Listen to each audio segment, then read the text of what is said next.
questão perturbadora: como a vida pode desejar a morte?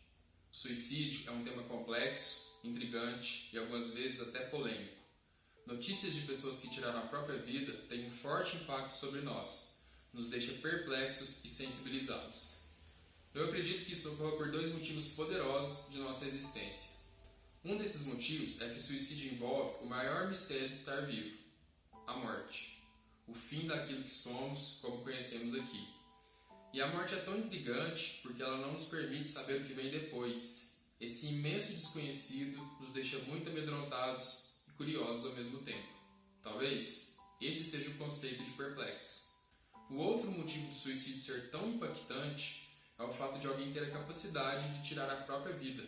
Isso causa um estranhamento enorme para a maioria das pessoas, porque do ponto de vista existencial soa como algo inadmissível e do ponto de vista biológico é inaceitável, não apenas para nós, mas para todo e qualquer ser vivo, pois aquilo que é vivo carrega em si a ânsia pela vida e até algum desespero para permanecer existindo.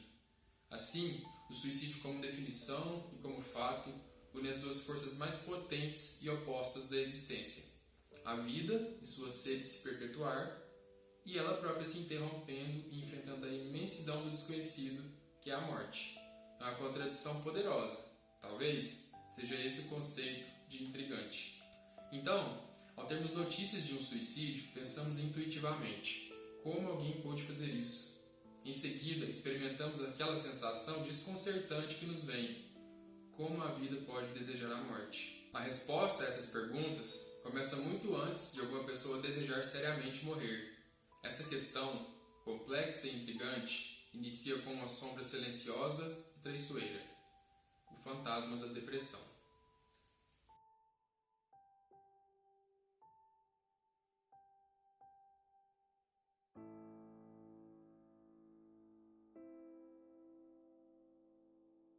Esta é uma mensagem grande, mas tinha que ser. É sobre a depressão. Tentei colocar aqui o mais importante. E falar sobre depressão é algo muito complexo e de grande responsabilidade. Vou falar a você dois casos reais que atendi: o jovem Saul e a senhora Noemi. Vamos chamá-los assim. Quero te mostrar uma regra de ouro para identificar a depressão clínica, bem como os sintomas principais desse transtorno. Também venho passar uma mensagem, em especial para os pais e educadores, e dizer qual é a vacina para a depressão e como começar a vacinar nossas crianças. Coloco aqui algo que não poderia ficar de fora: orientações práticas sobre como lidar com alguém que apresenta tendência ao suicídio, já que esse é um problema epidêmico. E comento também o que pode ser um primeiro passo muito importante para quem já está em uma depressão grave. Além disso, vou explicar algo que pode parecer estranho, que é porque a maior parte dos sintomas de depressão não mata, e mesmo assim esse é um transtorno que pode levar à morte. Então, se você tem depressão ou conhece alguém nessa condição, continua comigo nessa conversa que preparei com muito cuidado.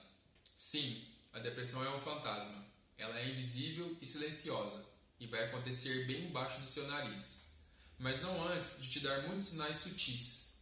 Não antes de te dar muitas oportunidades de reagir. Chances que muitas pessoas desperdiçam. Sinais que as pessoas se recusam a ver. Elas dizem: é só uma fase, vai passar, é timidez, é frescura.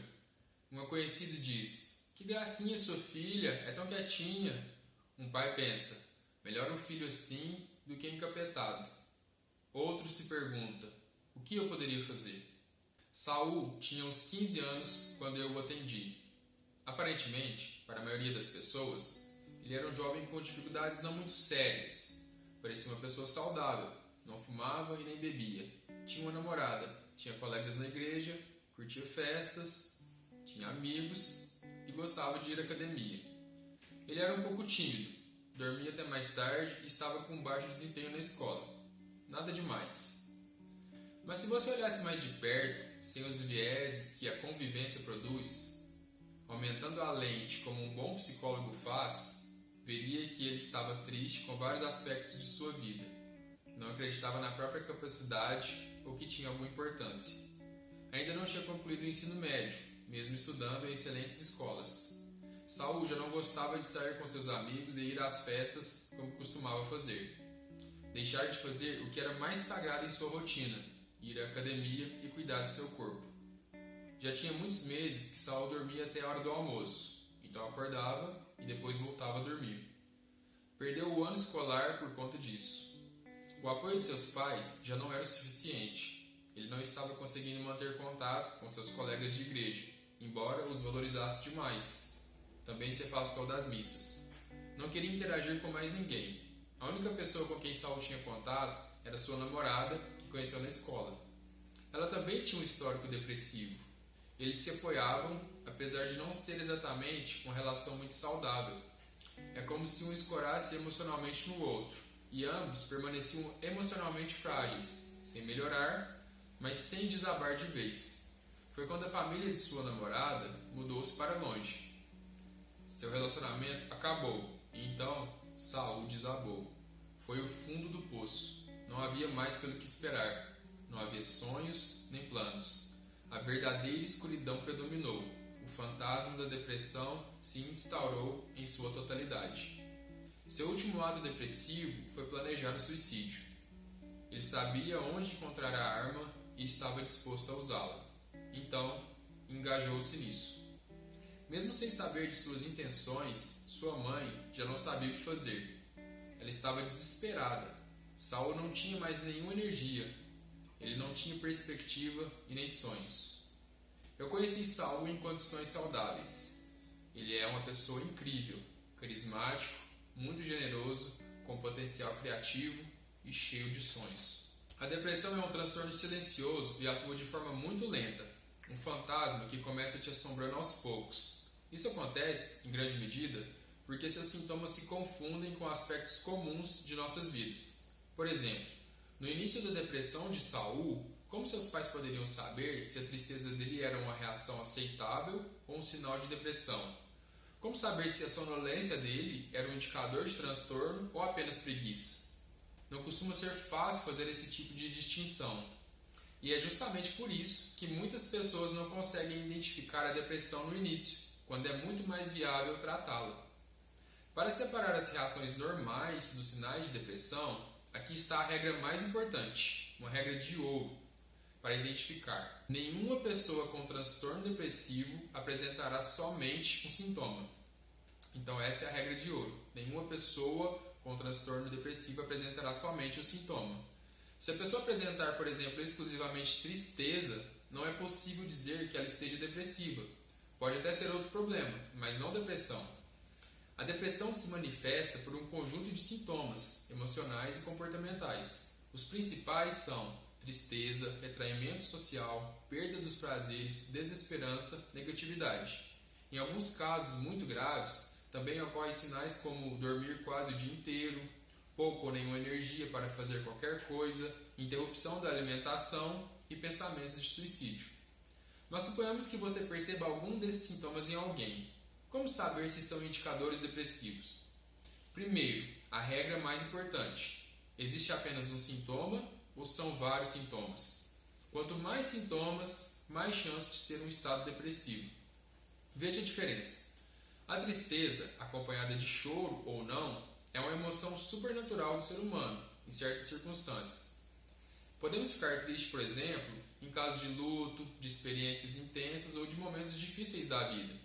Mas geralmente é algo momentâneo e logo passa. Porém, se a tristeza permanecer semanas ou meses, isso pode ser um indício de depressão, caso outros sintomas estejam associados. No caso do retraimento social, também há o ponto saudável e o patológico. Existem pessoas que, por características da personalidade, preferem ficar no canto delas e gostam de ser mais reservadas. Provavelmente elas são assim desde sempre. Neste caso, geralmente esses aspectos não atrapalham a vida profissional, social ou amorosa dessas pessoas. Mas quando a pessoa se isola por questões depressivas, isso costuma ser uma mudança notável e as dimensões trabalho, família, relacionamento, lazer são prejudicadas. No aspecto lazer, a pessoa que está depressiva costuma perder o gosto até por aquelas atividades que ela mais apreciava.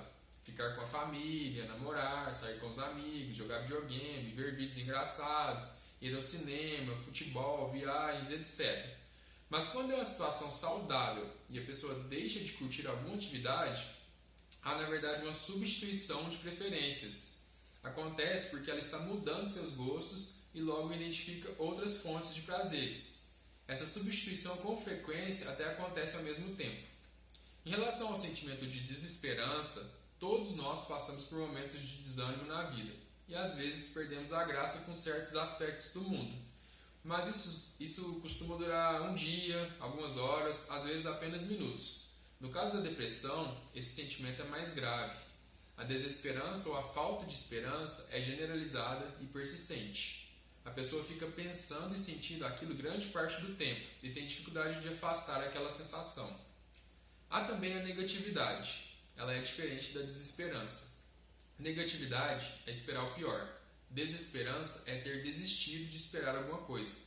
Todos nós conhecemos pessoas pessimistas. Algumas delas sempre foram assim. Isso não significa depressão. Geralmente é um traço da personalidade. E é o tipo de característica que costuma ficar muito mais no discurso do que nas atitudes. É mais alguém que reclama, mas continua fazendo as coisas e vai seguindo a vida. Portanto, essa não é uma pessoa depressiva, e sim, muito provavelmente, uma pessoa chata. A negatividade que tem a ver com depressão revela-se por um discurso e por uma postura pessimista. A pessoa está desanimando e desistindo de fato, esperando que tudo vai ficar mais e mais ruim, até o ponto de não esperar por mais nada.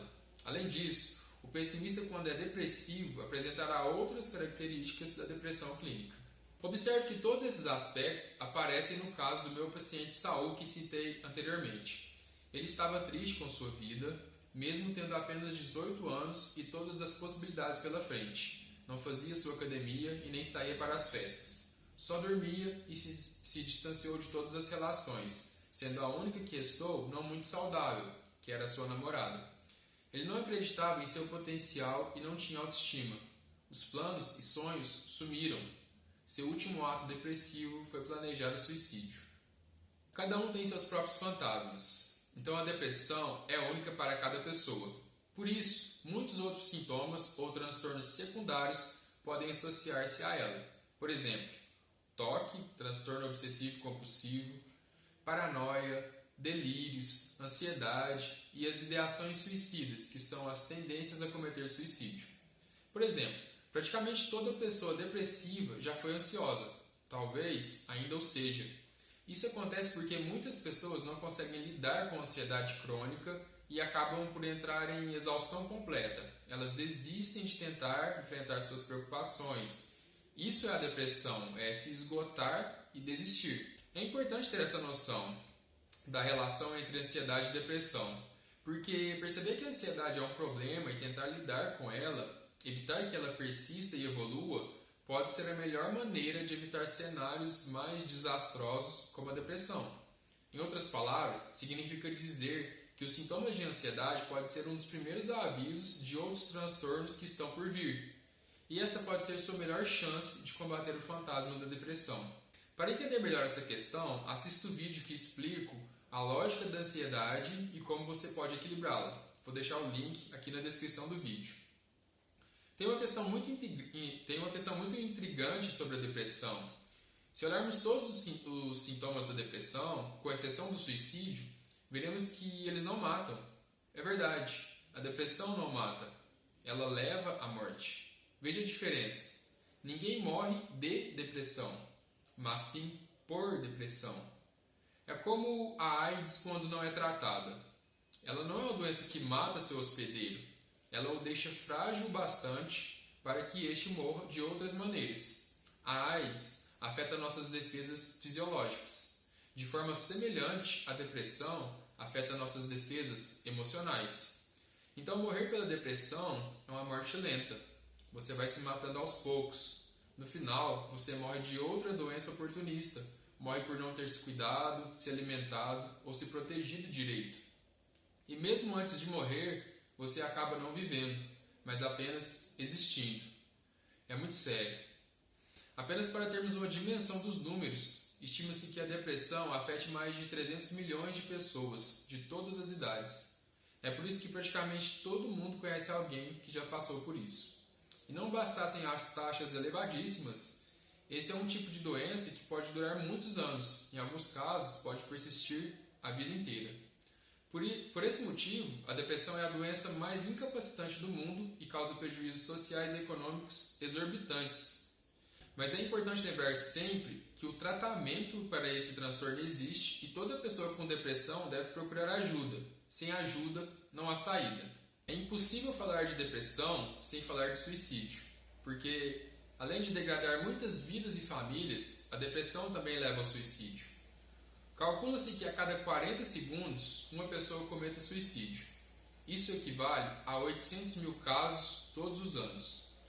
Imagine, por exemplo, uma cidade de 800 mil habitantes, a dimensão e o tamanho dessa cidade. E todos os anos, uma cidade desse porte desaparece porque seus moradores tiraram a própria vida. É uma marca impressionante. Pelo menos metade dessas perdas estão diretamente associadas à depressão, e provavelmente a maior parte da outra metade associa-se indiretamente a ela. É um índice lamentável e surpreendente, mas vamos com calma, para isso também existe intervenção. Algo que agrava a discussão sobre o suicídio é o fato de existir ainda muito receio de abordar esse tema, tornando o assunto um tabu. Mas a conversa deve existir, da maneira adequada, é claro. Enquanto profissional da saúde, eu sei que falar sobre o tema é relevante e pode ajudar sim. Como o suicídio é um tema muito complexo, em outro momento pretendo trazer um material falando amplamente sobre o assunto, mas quero aproveitar essa oportunidade para mencionar rapidamente orientações valiosas sobre como é possível auxiliar alguém nessa condição. Primeira orientação: não se desespere. Converse sobre o assunto sem julgamentos. Você pode até iniciar a conversa, mas sem forçar, sempre respeitando o ritmo e a abertura da outra pessoa. Talvez você tenha que tentar mais de uma vez em diferentes ocasiões, e talvez funcione. Se você for sempre cuidadoso e paciente, provavelmente alguma hora funcionará. A segunda orientação é: não se desespere. Tente lidar com o assunto de forma natural, tanto quanto possível, assumindo a humildade de reconhecer que, em última análise, infelizmente, não temos poder sobre a vida, os sentimentos e os pensamentos da outra pessoa. E saber disso ajuda muito mais do que você pode imaginar.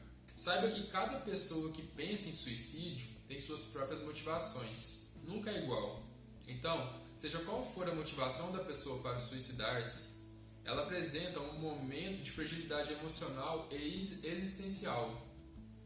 Embora algumas pessoas com ideações suicidas possam considerar tirar a própria vida uma boa ideia, talvez a única ideia, e elas podem pensar que é algo até romântico e louvável, isso só acontece porque ela está em uma condição emocional extremamente frágil, com dificuldade de discernir e apresentando distorções em sua maneira de avaliar as diversas questões da vida.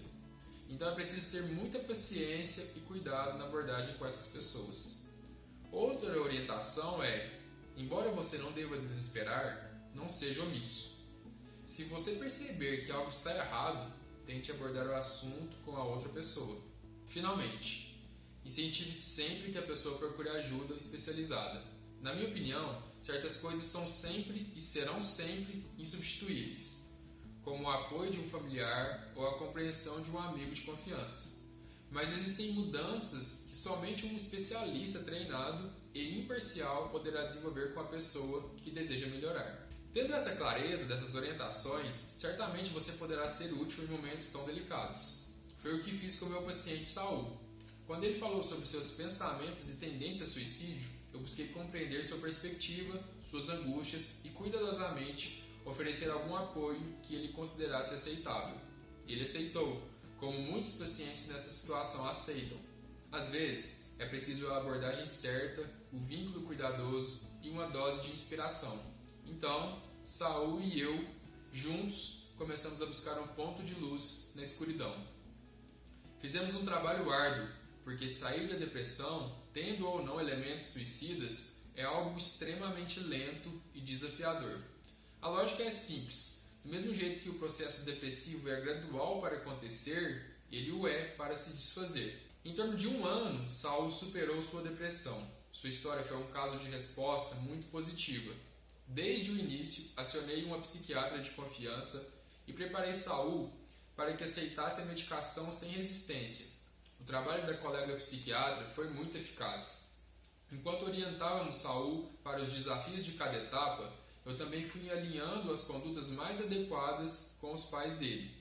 Quando acolher, quando recuar, quando incentivar e também quando pressionar. Quando falamos da verdadeira depressão, cada pequena conquista é uma grande vitória.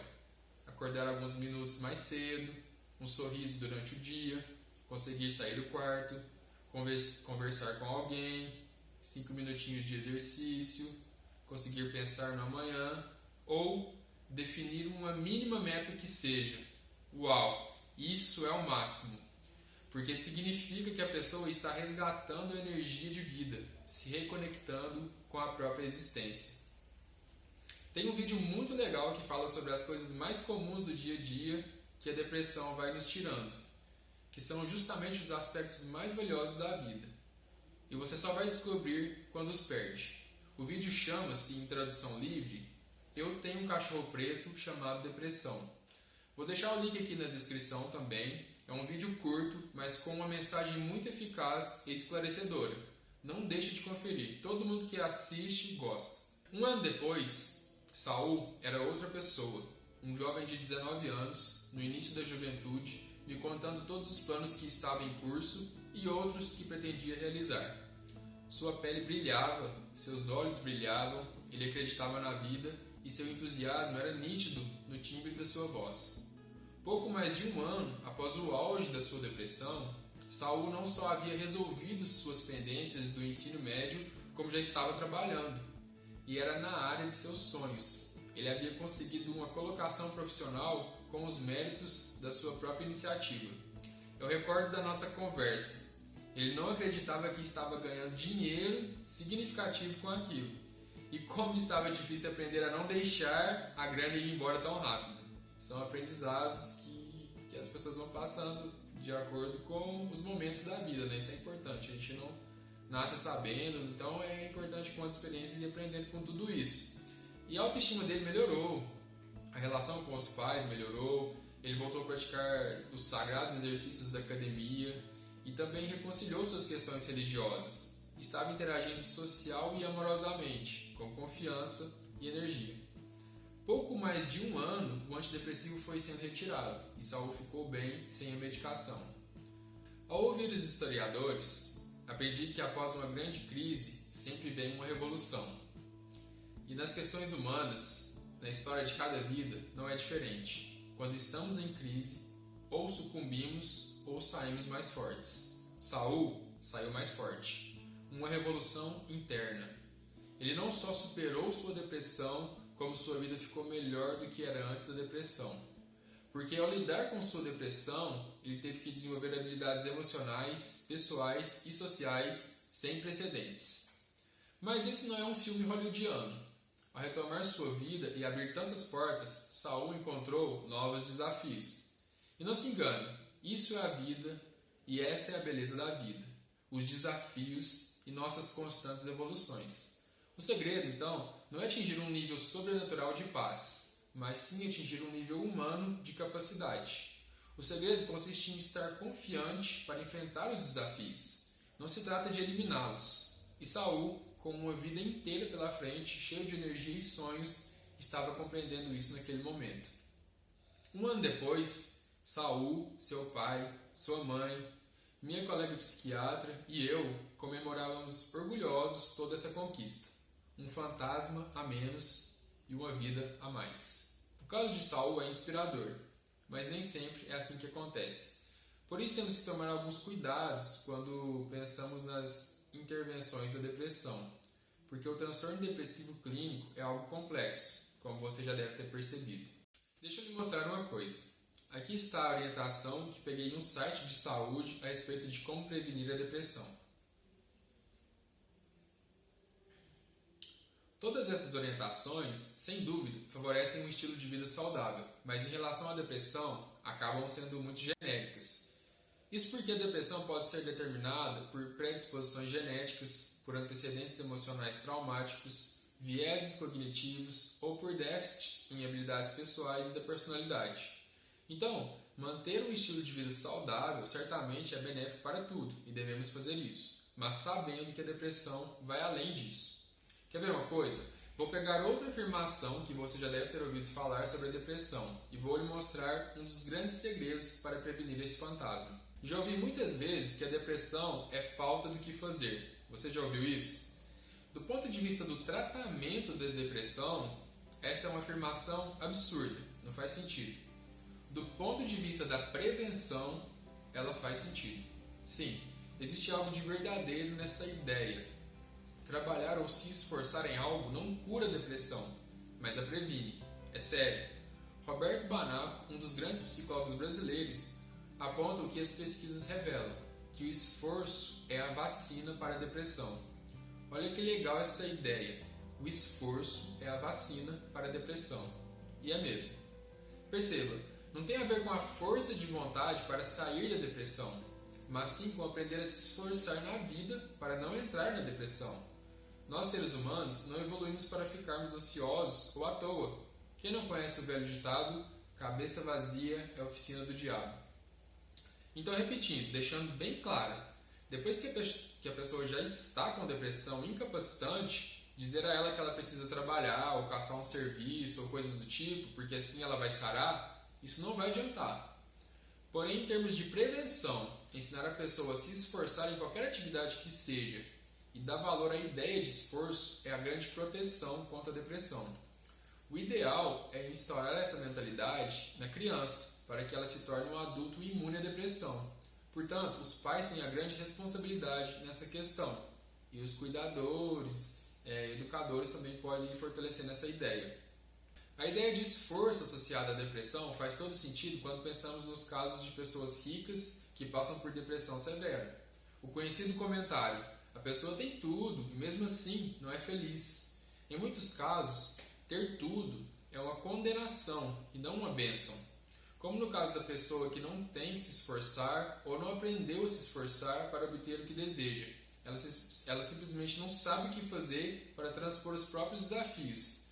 Às vezes as coisas vêm tão fáceis que sequer existem desafios. Sim, não ter desafios, não ter pelo que lutar é deprimente. Acredite, eu digo isso no sentido mais científico da questão. Mas não se engane, gente pobre também pode ser mimada. E também pode acabar sendo protegida de se esforçar. Ou seja, ela é mimada, é super protegida e acaba não aprendendo a se esforçar. Isso é um prato cheio para a depressão no futuro. Mas atenção, essa ideia de estar vacinado contra a depressão não implica na garantia de que nunca passaremos por esse transtorno. É claro que a coisa é mais complexa do que isso. Contudo, podemos aumentar as chances de jamais topar com esse fantasma da depressão. E ainda que isso ocorra, poderemos estar mais resistentes para vencê-lo. Daqui a pouco, nesse vídeo, vou trazer o exemplo de uma paciente que acompanhei, que era uma pessoa absolutamente orientada para o valor de se esforçar na vida. E mesmo assim, veremos, devido a uma combinação de circunstâncias, ela passou pela depressão. Mas é também com esse exemplo que você vai compreender o que quero dizer. Aprender a valorizar esforço pode ser nossa vacina contra a depressão ou nossa força para superá-la. Portanto, não se esqueça dessa ideia. A pessoa que aprende a se esforçar, aprende a dar valor nas coisas mais básicas e importantes da vida. Cada escolha, cada ação e cada realização passa a ter um valor único. E esse valor se converte em doses diárias de satisfação e felicidade. E quem tem essas doses estará vacinado contra a depressão. Quanto mais cedo esse aprendizado ocorrer, mais poderoso será o seu efeito. Então, ensinemos nossas crianças, partindo do seguinte mantra: onde se celebra o esforço, não existe depressão. Onde se celebra o esforço, não existe depressão. Prevenir é sempre melhor do que remediar, mais rápido e mais barato. Pois quando falamos do tratamento na depressão, não existem medidas a curto prazo, não há resposta imediata. É lento e penoso. Mas aí você me pergunta, Eduardo, e se a hora de prevenir tiver passado? E se a depressão já estiver grave? O que eu faço? Por onde eu começo? Eu sei que às vezes a coisa é tão grave que nem sabemos por onde começar. E eu compreendo que seja difícil porque muitas vezes a própria pessoa que experimenta a depressão já não sabe mais o que esperar ou pelo que lutar. Às vezes ela mesma não percebe sentido em mais nada. Nada para ela tem sentido, então ela nem sabe nos dizer como a gente pode ajudar ela. Então o que fazer? Pode parecer estranho, talvez até romântico, mas quando a depressão é severa, quando esse fantasma dominou tudo e a escuridão é absoluta, devemos começar sonhando. É preciso levar a pessoa a sonhar sem se preocupar com a viabilidade ou quão realista é o seu sonho. No fundo, todo ser humano tem sonhos, mesmo que estejam adormecidos no íntimo de uma pessoa depressiva. Tenha isso em mente quando for falar com alguém muito depressivo. É assim que lido com pacientes como Saul. Lembre-se que a depressão é escuridão e o primeiro raio de luz deve ser um sonho. A pessoa precisa reaprender a sonhar, porque estar deprimido é ter perdido toda e qualquer energia de vida, inclusive a esperança e a capacidade de sonhar. O que move qualquer ser humano é seu propósito ou sonho. Por isso, comece com o sonho.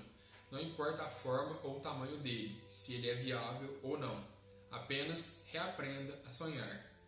Lembre-se da frase de Napoleão Hill: para sonhar alto na vida, para exigir abundância e prosperidade, não é preciso mais esforço do que para aceitar a miséria e a pobreza. Então, antes de tudo, sua mente, seu cérebro precisa exercitar a imaginação e sonhar. Depois que a primeira fagulha acende dentro da pessoa com depressão, cada próxima etapa de superação produz chamas que vão energizando seu ser, até o ponto em que ela resgata a energia de vida e o brilho de existir. Para finalizar, quero dizer que existem muitas formas de depressão.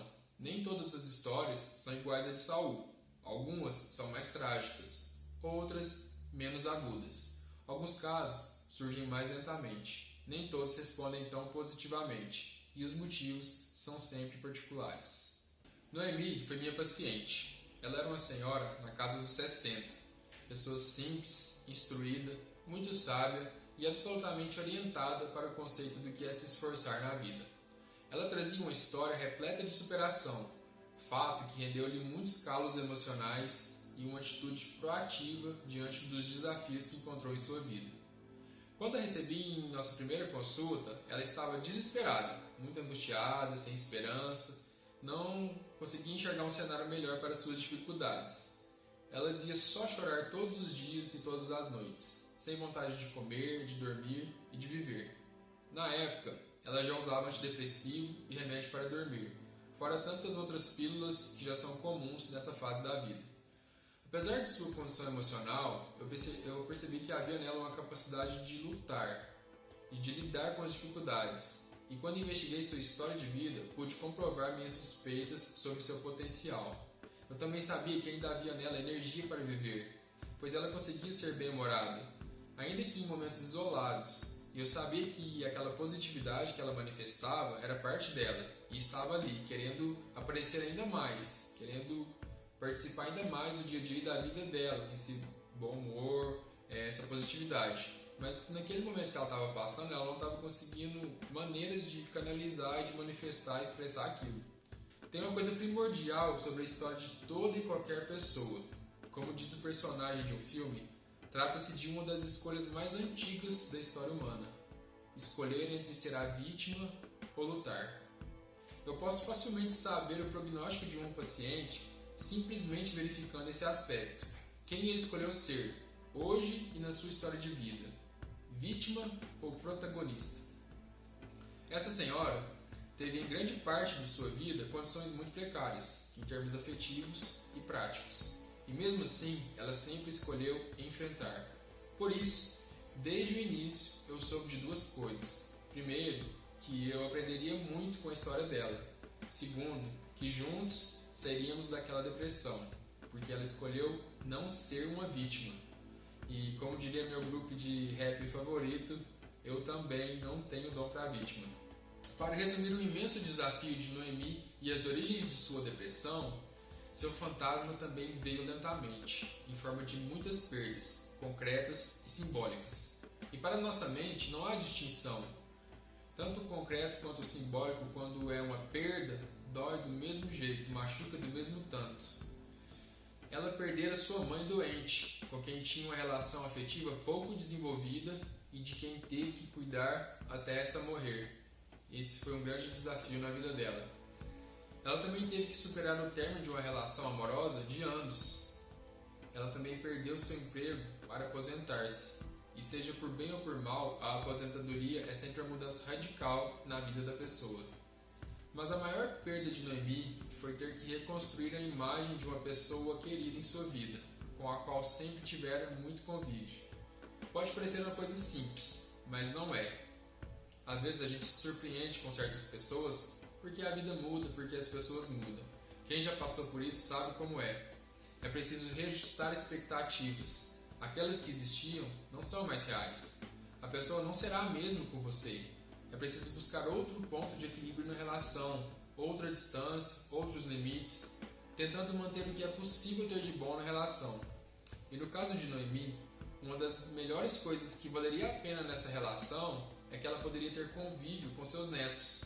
Para uma avó que perdeu tantas coisas, ter contato com netos é o mesmo que ver flores novas e vibrantes em um jardim que foi devastado.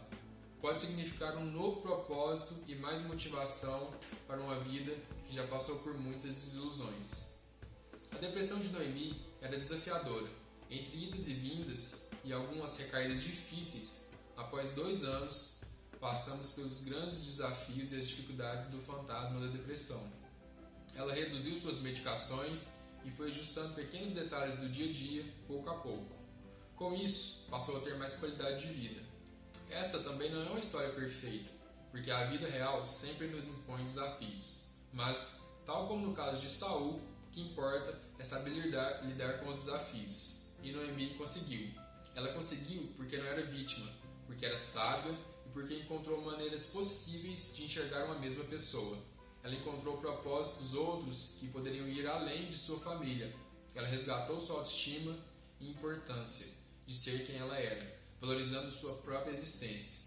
Por fim, Noemi reconheceu que na verdade não apenas dependia do afeto de outras pessoas, mas que as outras pessoas também dependiam dela, de diferentes maneiras. Pois quando se é vivida, sábia, correta e aprende a se posicionar, as pessoas acabam por reconhecer o seu valor. Podemos perceber, com o caso de Noemi, que não há idade para ter depressão. E mesmo quando você é uma pessoa forte, com uma história de vida que proporcionou grandes lições e orientada para o esforço, ainda assim as coisas podem convergir para que muitas dificuldades nos façam desmoronar, lenta e silenciosamente, como é o fantasma da depressão. Para algumas pessoas, são tantas variáveis ruins que a depressão se impõe de forma determinante. Mas também é justamente por ter passado por tantos momentos difíceis que a pessoa consegue resgatar suas forças, obter apoio e superar esse fantasma. Portanto, procurar ajuda para lidar com a depressão não é uma questão de fraqueza, mas sim de sabedoria. Tem tantas pessoas incríveis que podem e merecem ter uma vida melhor, mas não têm porque não enfrentam o fantasma da depressão, porque não procuram ajuda. Minhas últimas palavras a você são as seguintes. Se você está com depressão, procure ajuda. Se você conhece alguém que pode estar com depressão, não se desespere e procure compreendê-la. Depois, incentive que ela procure ajuda. Se você deseja estar imune a esse fantasma, aprenda a valorizar a importância de cada esforço e de cada realização no seu dia a dia e ensine isso a seus queridos. Se você tem pensado em suicídio, eu lamento de verdade por você. E sei que nem eu, nem ninguém tem o poder sobre você. Mas por incrível que possa parecer para você, é possível reaprender a sonhar.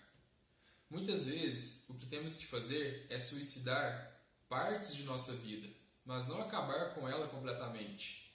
Suicide aquelas coisas que não fazem mais sentido para você. Atitudes ultrapassadas, lembranças ruins, tarefas desnecessárias, relações tóxicas ou comportamentos que não combinam mais com você. Então, ao fazer isso, eu desejo que você possa sonhar acordado mais uma vez.